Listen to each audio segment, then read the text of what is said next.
है जिनके पास officially nuclear weapons हैं। यहाँ पे आप देख पाओगे इनके नाम। नाउ दुनिया भर में इस बात को लेकर आर्टिकल्स पब्लिश हो रहे हैं कि क्या 10वां देश ईरान बन चुका है, क्या ईरान ने रिसेंटली सीक्रेट तरीके से एक न्यूक्लियर वेपन अंडरग्राउंड टेस्ट कर लिया है। और रीजन देखिए, ये स्पेकुलेशन का, ये शक का इसलिए बनता है क्योंकि रिसेंटली ईरान के एक ऐसे इलाके में जहां पर भूकंप आते नहीं हैं, वहां पर एक बड़ा भूकंप आया है। 4.5 मैग्नीट्यूड का एक भूकंप आया है। और उसके बाद से ही आप देखोगे ऐसे आर्टिकल्स पब्लिश हो रहे हैं, Iran testing first ever nuclear bomb, tremor spark speculations. और इस पे आप देखोगे बहुत सारे आर्टिकल्स पब्लिश हो रहे हैं दुनिया भर में। इंडिया में ऑब्वियसली जो स्टेट इलेक्शंस के रिजल्ट आए हैं, लोगों का फोकस उस पे है। बट ये एक बहुत ही इंपॉर्टेंट जियोपॉलिटिकल डेवलपमेंट है कि जो अर्थक्वेक आया है ईरान में, क्या इसके पीछे एक न्यूक्लियर टेस्ट है। अब यहाँ पे आप एक बहुत ही जेन्युइन सवाल ये पूछ सकते हैं कि अगर कहीं पर भूकंप आ गया तो इसका मतलब ये थोड़ी ना है कि न्यूक्लियर टेस्ट कर लिया है। देखो यहाँ पे आपको ये समझना होगा, हम जियोपॉलिटिक्स में काफ़ी बार हिस्टोरिक इवेंट जो है ना, उनको कंपेयर करके देखते हैं क्योंकि हिस्टोरिक इवेंट जियोपॉलिटिक्स में काफ़ी बार रिपीट होते हैं। अगर हम जाएं साल 2013 में, नॉर्थ कोरिया को उस वक्त दुनिया भर की कंट्रीज ने वार्निंग दी थी कि न्यूक्लियर टेस्ट मत करना। मगर अचानक से क्या होता है कि 2013 में नॉर्थ कोरिया का जो कोस्टल एरिया है, यहाँ पे आप देख सकते हैं, ये जो इलाका है नॉर्थ कोरिया का, इधर एक भूकंप आता है।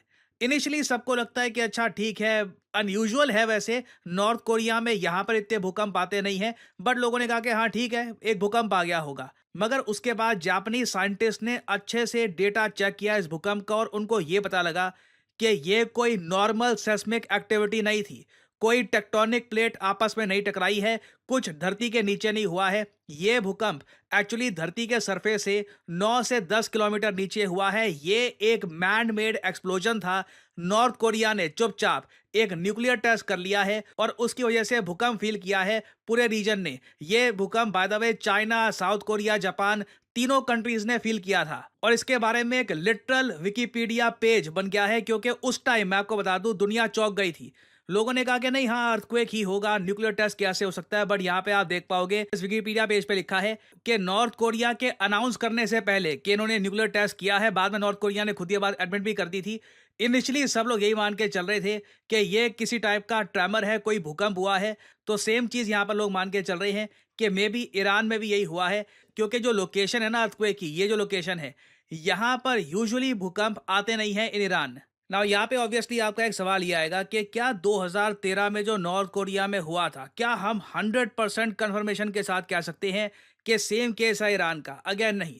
मैं आपको बता रहा हूँ, दुनिया में इस बात को लेकर बहुत ज़्यादा जिज्ञासा है, इंटरेस्ट है कि लगातार अर्थक्वेक क्यों आए थे ईरान में। नाउ इजराइल में भी एक अर्थक्वेक आया था, बट इजराइल एक ऐसी लोकेशन पे है जहाँ पे काफ़ी बार अर्थक्वेक आते भी हैं और इजराइल के पास न्यूक्लियर वेपन्स हैं, ये दुनिया को पता है। ईरान की न्यूक्लियर टेस्टिंग एक ज़्यादा बड़ी न्यूज़ बनेगी दुनिया भर में क्योंकि अभी तक ईरान के पास न्यूक्लियर वेपन्स है नहीं। और आप अगर सीआईए की तरफ से जो स्टेटमेंट्स आ रही हैं वो देखोगे तो अमेरिकन ये कह रहे हैं, there is no evidence Iran has decided to rush towards building a nuclear bomb. Now American की जो ये स्टेटमेंट है ना, इसको मैं इतना ज़्यादा, मैं कहूँगा, क्रेडिबिलिटी के साथ एक्सेप्ट करता नहीं हूँ। क्योंकि आपको पता होगा, भारत ने जब पोखरण किया था उससे पहले अमेरिकन को पता लगा नहीं था। हमने जब पोखरण किया उसके बाद ही इनको पता लगा। सेम केस नॉर्थ कोरिया के साथ था, सेम केस पाकिस्तान के साथ था, कई कंट्रीज के साथ था। जब कंट्रीज न्यूक्लियर एक्सप्लोजन कर देती हैं सीक्रेटली, उसके बाद ही यूएस को पता लगता है कि हाँ न्यूक्लियर एक्सप्लोजन हो चुका है। ना ये तो हमने बात कर ली है सारे प्रीवियस इश्यूज की और जो पॉसिबिलिटी है कि ईरान के पास न्यूक्लियर वेपन्स आ चुके हैं। अब बात करते हैं उन लोगों की जो कह रहे हैं कि अभी भी ईरान के पास न्यूक्लियर वेपन्स नहीं आए हैं। ना देखिए, ईरान के जो सुप्रीम लीडर हैं अली खमेनी, जिनकी फोटो यहाँ पे आप देख पा रहे हैं, ये ईरान के प्रेसिडेंट से भी ऊपर है। He is the supreme leader of Iran और काफी हद तक ये एक रिलीजियस फिगर भी है। इन्होंने देखो 1990s में, बताया जाता है, एक स्पीच दिया था। उस स्पीच में इन्होंने ये कहा था कि ईरान कभी भी न्यूक्लियर वेपन्स बनाएगा नहीं और यूज नहीं करेगा। इन्होंने एक्चुअली एक फतवा दिया था न्यूक्लियर वेपन्स के अगेंस्ट, जो प्रॉपरली डॉक्यूमेंटेड भी है।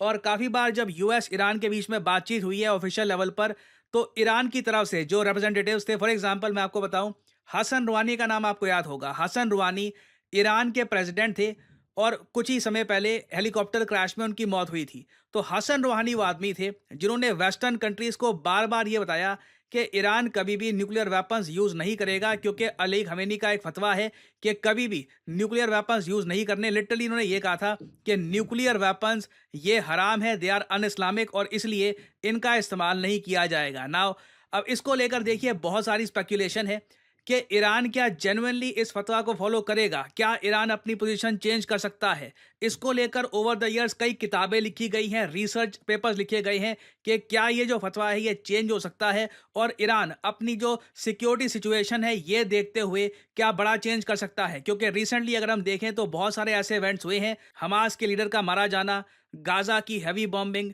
पूरे हिजबुल्लाह की लीडरशिप को मार देना, इजराइल बहुत ज़्यादा अग्रेसिवली आगे बढ़ रहा है। और इस वक्त भी ईरान को सबसे बड़ा डर यह है कि इजराइल ईरान की जो ऑयल साइट्स है और जो न्यूक्लियर साइट्स हैं इनको कर सकता है टारगेट।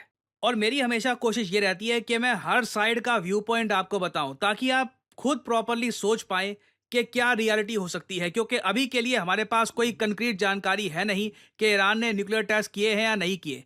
मैंने आपको यह बता दिया कि जियोपॉलिटिकल एनालिस्ट किस तरीके से देख रहे हैं इसको। मैंने आपको यह बताया कि किस तरीके से ईरान के अली खमेनी ने दुनिया को यह कहा था कि ये कभी भी न्यूक्लियर वेपन डेवलप नहीं करेंगे। नाउ आप अगर बेंजामिन नेतन्याहू को देखो तो ये तो खुल के कहते हैं कि ईरान न्यूक्लियर वेपन डेवलप कर रहा है, और इजराइल ईरान का न्यूक्लियर वेपन कभी भी प्रॉपर्ली डेवलप नहीं होने देगा। रिसेंटली नेतन्याहू जब यूएस गए थे और इनके पार्लियामेंट को संबोधित किया था, उस टाइम ये जो 20 सेकंड की क्लिप है ये दुनिया भर में वायरल हुई थी। And one more thing. When Israel acts to prevent Iran from developing nuclear weapons that could destroy Israel and threaten every American city, every city that you come from, we're not only protecting ourselves, we're protecting you.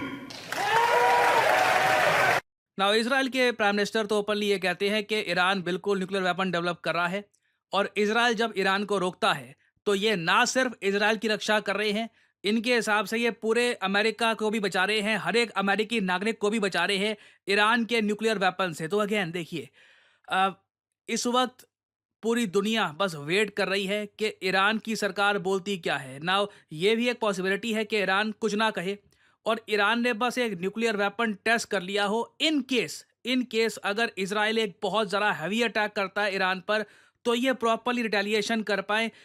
तो आने वाले समय में हमको देखना होगा कि Iran की तरफ से क्या अनाउंसमेंट आती है। इधर वे मैं आपको बता दूं, जो ये अर्थक्वेक आया है ईरान में बहुत अजीब है। ये जो सेमनान प्रोविंस है ईरान का, जो मैंने यहाँ पर मार्क कर रखा है, इसके बारे में आप कहीं भी पढ़ लीजिए, कोई इतिहास आपको नहीं मिलेगा अर्थक्वेक का, कहीं पर मेंशन तक नहीं है इनके विकिपीडिया पेज पर या फिर कहीं भी।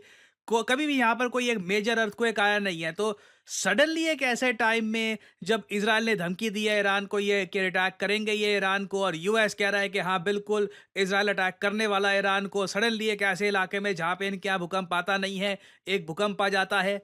मे बी ये सब कुछ एक कोइंसिडेंस है। अगर ऐसा है तो क्या कमाल का कोइंसिडेंस है। बट आने वाला कुछ समय